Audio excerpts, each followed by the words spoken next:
Do violent movies influence our behavior is a question people have been asking for a long time.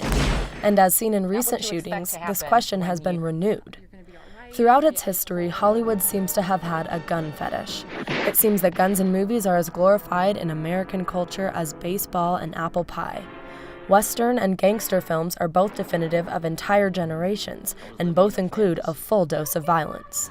Dirty Harry, a film that put Clint Eastwood on the map and was recently selected for preservation in the National Film Registry, became well known for the line, "But Ian, this is a .44 Magnum, the most powerful handgun in the world, and would blow your head clean off. You've got to ask yourself one question: do I feel lucky?" A more recent example of a film filled with violence from start to finish is Gangster Squad. The film was panned by critics as a feature-length firefight, but according to film experts, violence in movies is there to serve the story. One CU film professor discusses how violence for the right reasons is almost necessary in some films. Most cases, the very best gangster films are going to have a lot of violence in them. But that's not what I would call gratuitous violence. It's violence that's built into their way of life, it's built into the genre. Some of the most violent films are finding the most box office success. Quentin Tarantino's Django Unchained is up for Best Picture at this year's Oscars, and it includes an intense amount of violence and gore. Though these films are violent, they are also being recognized as an art form, according to one CU film professor.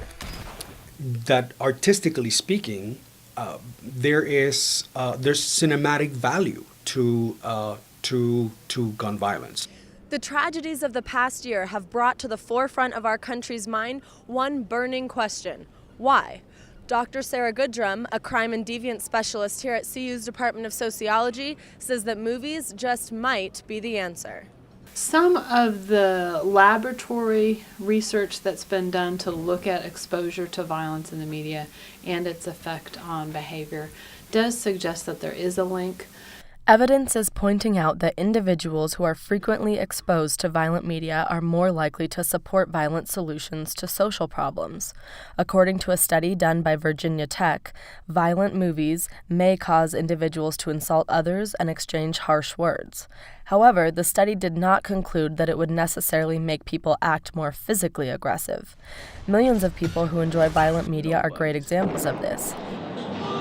Ethan Hine, a senior at CU Boulder, does not feel he becomes more physically aggressive due to video games or movies.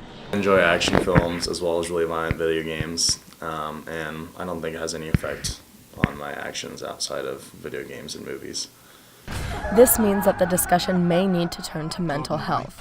While violent media may increase aggression, most individuals do not act on this in a dramatic way. As we try to understand why tragedies happen, there are many factors that must be taken into account.